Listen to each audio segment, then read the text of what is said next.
eu nasci numa família grande, nós éramos em 9 filhos. Os meus pais vieram não do Tirol, eles vieram de Vorarlberg, que era um estado onde hoje a maioria vai trabalhar, quem trabalha na Áustria, vai trabalhar na Áustria, vai trabalhar no Vorarlberg, que é a terra onde tem mais indústrias, né?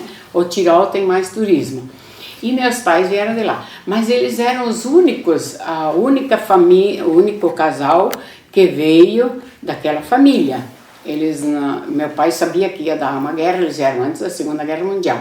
Não no começo da imigração aqui, em 1937, quando a situação na Europa estava pior ainda do que quando vieram os primeiros imigrantes.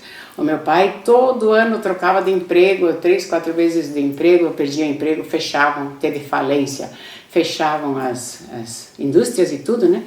E daí ele sabia que ia dar uma guerra, ele estava vendo isso já. Porque a turma do Hitler ia lá, obrigava eles a ser fiéis ao Hitler e ele não queria. Daí ele disse, eu vou pro Brasil. E casou, ele já era noivo, né? Casou com a minha mãe e eles vieram os dois sozinhos para cá. Quer dizer, junto com um grupo de imigrantes, né? Em 1937. E depois ele trabalhava naquele bairro lá embaixo, onde tem hoje a Serraria Candler, no bairro São José. Muitos anos. Até que eu tinha 8 anos, daí o meu pai ganhou uma proposta de trabalhar aqui em Três Itilhas, na cidade, com a água. Naquele tempo não tinha casão, e daí ele era para instalar água, e ele foi trabalhar naquela terra, onde hoje tem o Parque Hotel. Ele ganhou aquela terra para ele morar, não que era dele, nada, era do INCRA. E ele teve que morar lá, fazer uma casa para trabalhar na instalação da água, que vinha daquele mato lá. Tinha bastante água, uma água boa, fresquinha, uma fonte limpa. Daí o meu pai trabalhou com aquilo lá, muitos anos. Até que ele morreu, porque depois ele em 85, quando ele morreu, daí minha mãe veio morar para cá, porque não tinha, aquela terra não era nossa, só por causa que era do pai, né, para ele trabalhar. Mas eu fui muito cedo, com 12 anos, eu fui para o colégio, porque a irmã Rabelo, vocês lembram da história da irmã Rabelo, né? Que ela queria que a gente fosse, umas meninas foram convidadas para ir lá num colégio em São Paulo estudar, porque ela achou que a gente ia ser freira, né? De verdade, eu tinha vontade mesmo de ser freira. E daí nós fomos em 3, as primeiras foram em 3 e depois no outro grupo foram mais. E eu fui com 12 anos. E quando eu tinha 8 anos, eu estava já 8 anos no colégio, aí eu voltei, porque elas acharam que eu não tinha vocação, porque eu era sempre muito alegre, muito risonha, não parava quieta, quando era para ficar quieta e fazer orações, eu estava lá, não conseguia muito rezar, que nem as freiras queriam, né? Aí eu voltei, quando eu voltei aqui para dar aula, graças a Deus que eu consegui logo um trabalho. Eu fui dar aula no lugar de uma professora que tinha saído naqueles dias, consegui já o lugar dela, né? E daí eu comecei a trabalhar, comecei a dar aula primeiro para os pequenos, depois no ano seguinte já trabalhei com os grandes, já dei aula para os meus ex-colegas de infância que foram na aula no 4º ano comigo, daí eles eram meus alunos, quando eu já tinha 20 anos, eles também, né? Eles eram adultos já quando foram estudar, porque aqui o ginásio começou mais tarde, né? Em 65 começou o ginásio e em 67 eu fui dar aula para eles depois, né? E depois a gente ficou aí sempre trabalhando na comunidade. Eu sempre gostei muito de ajudar na comunidade, cantava no coral e a gente gostava de trabalhar nas festas.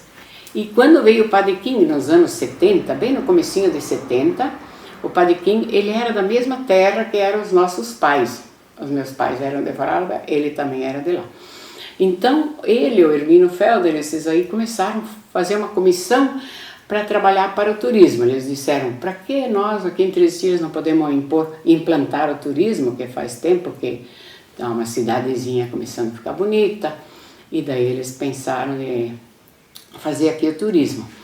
E com aquela comissão daí foi feito a feira agropecuária, começou naquela época, e eles começaram a trabalhar para fazer um laticínio, o hospital. Tudo aquilo começou naquela época, em 70, nos anos 70 para frente, né? Até em 71 foi inaugurado o hospital, esse hospital que agora é o posto de saúde lá, foi inaugurado em 71 e eu já fui a rainha do hospital, porque a gente tinha que vender votos, né? Quanto mais votos a gente vendia, a gente ganhava. E daí eu ganhei até a de rainha, porque as minhas alunas ajudavam a vender lotes para mim, né? Trabalhamos bastante, né? E daí eu fui rainha do hospital na inauguração. E depois, logo em seguida, naquele mesmo ano, eu fui, no fim do ano, no mês de outubro, assim, fui mandada para Blumenau, que era para ser escolhida a Miss Turismo.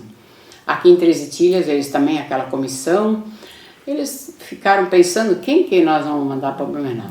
Daí eles pensaram, escolheram a mim, que eu não sei por quê, porque a gente sempre estava metida nas festas e coisa, né? Daí eles me mandaram junto para Blumenau. E lá não ganhei, claro, de Miss Turismo do estado, mas aqui eu fiquei daí a primeira Miss Turismo, em 71. Na verdade não foi em 70, foi em 71. E desde lá, tem ainda todos os anos a Miss Turismo, acho que está no número 30 já, não sei o mais, né? E depois que eu sempre estava dando aula, aí um ano surgiu a oportunidade de a gente estudar, fazer faculdade, porque os professores aqui não tinham faculdade, era só segundo grau, era o magistério, mal e mal a gente acabava de fazer o magistério e já podia dar aula, né?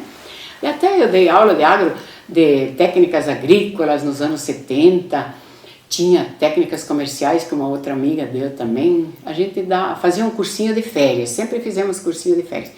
Daí naquela época surgiu a oportunidade de fazer faculdade em Chapecó, no ano 72, mais ou menos pelo fim do ano também, né? 72. E lá, eu entre 200 mulheres que tinha lá, achei o meu marido, no meio daquela turma lá. Bem poucos homens tinha, né? Tinha mais mulheres do que homens. E daí achei ele. Mas até hoje não entendo como foi, né? Agora, se você quer contar, Didi, a história? Ah, tá. Conta você. Então, eu nasci em 25 de agosto, mas meu pai demorou para me registrar, daí ele tinha que pagar multa, e para não pagar multa ele disse, coloca lá que ele nasceu 5 de setembro, então eu ganhei 5 dias 10 dias mais novo, né? Eu nasci no Rio Grande do Sul, município de Guaporé, e por coincidência na linha 13, eu vinha parar aqui no 13, então o número 13 para mim é muito significativo. Eu estudei 9 anos no seminário no Rio Grande do Sul, né? Também não deu para ser padre, né? Mas não fui eu que tive. E daí surgiu, como a Beta falou, essa oportunidade de estudar em Chapecó. Eu fiz o curso de letras. E lá naquela época ainda faziam o trote quem entrasse na faculdade, né? Então eles colocaram assim uma cartolina na frente de cada um. Eu era mosquito e ela era a pulga. Os dois bichinhos menores. E naquela época, passar na faculdade era motivo de festa, então Chapecó lá, chamaram o prefeito, bando de coisa na praça de Santo Antônio, lá na frente da catedral. E aí trouxeram os bichos lá, que éramos nós, né? Aí chamaram os dois bichinhos menores, a pulga e o mosquito. Eu nunca tinha visto ela antes na vida, né? Eu também não tinha visto ele. Aí eu tive que subir lá no palco, né? E fazer uma declaração de amor. O que ia dizer? Eu disse, lembra que ontem nós estávamos na cama e eu zunia e você picava, né? Eu morrendo de vergonha. E dessa brincadeira a gente está hoje junto. Então eu vim aqui a primeira vez em Três Itilhas, até a gente...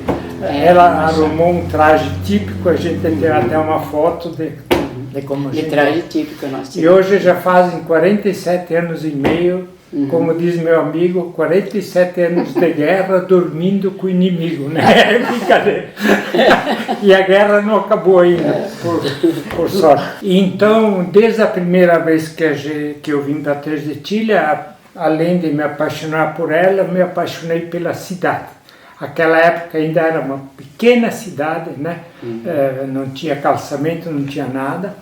E a gente casou até numa quarta-feira, porque a gente fez a faculdade chamada curta, né? Curta, e depois nós tentamos fazer vestibular em Passo Fundo para fazer a plena. Complementação, né? A gente foi de lua de mel para lá para fazer o vestibular. A gente não passou, Daí eu comecei a dar aula então aqui em Três Itilhas, na Escola São José, né, língua portuguesa. E depois, mais tarde, eu tive a oportunidade de dar aula no município de Videira, ali de Bom Sucesso. Fui 14 anos para lá todo dia, né? E a Cecília Moser era a diretora e ela conseguiu remoção para cá e eu fiquei 6 anos de diretor da escola.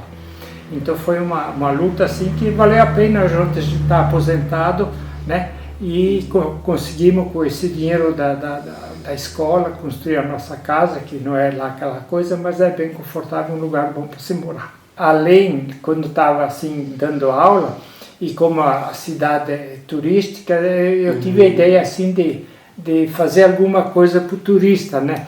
Porque eu pensei assim, o dia que eu me aposentar não posso ficar parado, tenho que fazer alguma coisa. Então eu inventei um trenzinho ali para levar o pessoal pela cidade, e a gente fazia esse trabalho nos finais de semana, e com esse dinheiro a gente conseguiu até viajar um mês lá para a Europa e ficamos, que ano foi? Em 2013. Nós fomos conhecer primeiro a Alemanha, a Europa, na Itália, fomos lá ver onde vieram nossos antepassados, ela também, né? Os nossos antepassados. E hoje a gente está aposentado, eu passei por um AVC em 2001 e graças a Deus 20 anos já. Não fiquei com muita sequela. E a Dani, nossa filha adotiva, ela estava se formando a fisioterapeuta, eu fui o primeiro paciente dela. E graças a Deus a gente está hoje assim, vivendo a vida, né? E o trenzinho dele começou naquele ano da novela da Ana Raio, em 1980 1990. Foi naquela época da Ana Raio Zé Trovão que eu tive a ideia de fazer. Primeiro era um trolete. Um trenzinho bem simples e aí foi desenvolvendo depois, né? Então isso não é que a gente dependa desse trabalho para sobreviver, é mais por hobby, por, né, ter contato com as pessoas. Por gostar. Eu gosto muito de contar piada, então a gente hoje faz até ter um Jeep tipo safari, que a gente faz a linha Pinhal e os outros lugares aí, e eu cobro por hora, sabe? Então quando eu entro lá na gruta do Babenberg, eu digo assim para os turistas, pessoal, eu estou ganhando por hora, então vamos rezar um terço aí para passar o tempo. Ele já vai dizendo assim. E os turistas se admiram aí da nossa cidade porque eles acham uma cidade limpa, o povo muito receptivo, né? E isso é um prazer levar os turistas e mostrar a cidade para eles, né? Então a gente mora, pelo que a gente vê pelo mundo afora, nós moramos num paraíso e a gente quase não percebe, né? Tomara que continue sempre assim, né? Um paraíso. Mas o paraíso é feito de pessoas, né? É feito de pessoas. Eu sempre digo, quando eles veem assim, puxa, você não vê nada jogado, não tem um muro pichado. Eu digo, olha, os pichadores aqui não tem vez porque aqui as casas não tem muro, né? Não fazem pichação. E a cidade mais limpa não é aquela que mais se varre, mas é aquela que menos se suja, né? Então foi um trabalho também da escola, o pessoal voltava da Europa, lá da Áustria, dizia lá você não vê um toco de cigarro jogado. Por que aqui também não pode ser? Então a gente trabalhou na escola esse tema e hoje, né, o pessoal... Além da escola, os pais também, sim, né? Os pais também e é uma geração. Há uns 20 e poucos anos para cá, a cidade desenvolveu, deixou de ser aquela pequena cidadezinha, né? E ela foi se transformando, tornando ela mais bonita ainda por causa das flores, dos trajes típicos, né? As casas e também o povo, né? Um povo muito educado. A gente vê a cultura austríaca com as danças, com as comidas, né?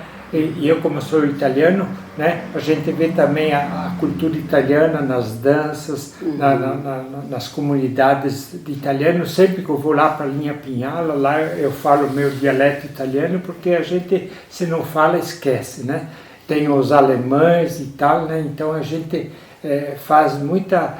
Até eu, no meu passeio pela cidade, tem uma casa ali que tem, na rua Hohenbruck, lá tem uma casa que tem duas saídas, assim, duas escadas. E daí eu falo que aqui tem austríacos, alemães e italianos. E o único português mora naquela casa. Eu digo assim, a gente descobriu que ela é português porque fez uma escada para entrar e outra para sair. Então, e lá eu aproveito para contar a piada da Maria, que é a mulher do português Manuel. Ela falou assim, Manuel, tem uma coisa para te contar, aquele nosso filho não é teu.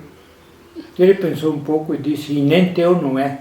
Daí ela disse, como assim, se eu dei a luz e criamos ele com a gente? E o Manuel diz assim, lembra, Maria, quando a gente estava na maternidade, o nosso filho recém-nascido, um dia estava todo cagado, e você me pediu para eu trocar ele. Peguei, fui lá no berçário, deixei o cagado lá e peguei o limpo para nós, por isso que não é de ninguém. Então, o pessoal, quando eu faço os passeios com os turistas, me dizem assim, olha, estou te pagando com bom gosto, mais além do passeio, as tuas piadas, né? Então o pessoal sempre fica muito contente quando eu conto minhas piadas. Né? Eles não esquecem, né? Que é uma coisa Tem alegre. aquela vaquinha ali na frente do posto, digo, olha, isso aqui é o símbolo da nossa economia, que é o leite, conta a história um pouco do laticínio, né? E digo, só que nós temos um prefeito alemão teimoso e quer tirar essa vaca daí. Daí eles querem saber por quê, né? Ele quer tirar porque ela está com as tetas de fora. Os tetos, né? Está com os tetos de fora. Então, A nossa cultura se conservou porque os imigrantes já vieram com aquela cultura desde a Europa. Eles já tinham, quando eles estavam aqui, eles já tinham aquela vontade de continuar cantando os cantos que eles tinham aprendido lá, que eles já cantavam lá, porque eles tinham saudade da Europa, eles tinham saudade do seu país. Eles cantavam, meus pais, por exemplo, cantavam aquelas canções desde a infância e a gente cantava junto, a gente aprendeu junto, né? E depois eles foram no coral e já começaram o coral, já começaram a banda, toda aquela coisa, né? E sempre eles tiveram que manter a cultura. Porque desde o começo eles tinham necessidade disso aí, parecia que unia o pessoal. E eu acho de fato que a cultura une mais o pessoal, né? Porque mesmo que sejam de outra origem, mas eles se integram, eles ficam integrados com a nossa cultura. E eles ficam gostando disso aí, né? Então aqui, por exemplo, eu participo de 3 corais, tanto do italiano como do tirolês, né? Porque eu gosto muito de cantar. Então eu às vezes eu penso de sair de uma, não consigo, porque a gente já cantava desde criança e quando ia na escola já, né? Sempre eu gostava de cantar. Vamos ver até quando que vai dar ainda. Mas a gente acha que a cultura é bem importante, não podemos deixar nenhuma coisa, nem a banda, nem as danças e nem os corais, deixar parar, não podemos, né? Não podemos deixar parar nada disso, porque é ela que traz o povo, que traz que traz os turistas também, né? Os turistas também gostam muito de ver a nossa cultura. E eles se lembram muito quando eles saem daqui depois de uma viagem, eles se lembram do que foi apresentado, do que eles viram, e das casas bonitas e típicas, tudo isso faz parte da nossa cultura, né? Eu acho que é uma coisa que nunca pode acabar. E sabe o nosso capital quando casamos? Ah, é? Eu tinha uma bicicleta, Nossa, era. ela tinha uma gaita. Eu tinha uma gaita. Não, mas eu tinha uma gaita e uma máquina de costura. A máquina de costura, né, tinha que ganhar. E o que aconteceu com a gaita? A gaita eu doei. Para aquele menino da Gema, o neto da Gema, está aprendendo comigo. Eu estou ensinando ele. Para ele tocar na igreja também. Porque eu disse, eu vou só te ensinar sem cobrar nada, nem da gaita, não cobrei, para ele tocar depois na igreja. Porque a gente não vai estar sempre aí, né? Tem que ter alguém para continuar depois. Apesar de que eu toquei pouca gaita. Eu aprendi no tempo de colégio e depois, quando eu comecei a tocar cítara, abandonei a gaita. Eu devia ter continuado, mas não continuei mais. Diz que ela comprou a gaita quando ganhou o primeiro salário dele. Primeiro salário de professora. Comprei do Grande Sé. A primeira coisa que eu comprei, já pensou. Conta mais uma piada, avó. Ui, vai contar mais uma piada. Uma que se conta bastante. Para os católicos, na quarta-feira de cinzas, o padre pega a cinza e coloca na testa da pessoa e diz assim, lembra que tu és pó e em pó has de tornar.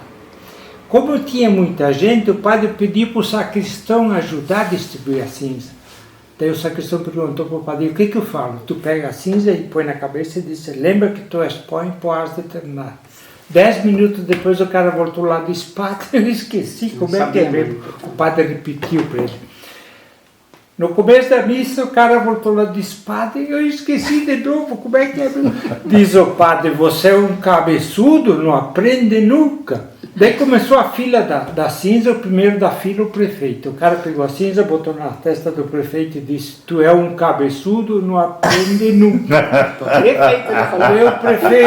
Aí o prefeito disse, mas antigamente não falava isso aí. Diz o sacristão que falava assim, só que era em latim. Você não entendia, era em latim. Boa. Falava, mas era em latim. Essa foi boa, hein? Imagina quanto que eles têm que dar risada.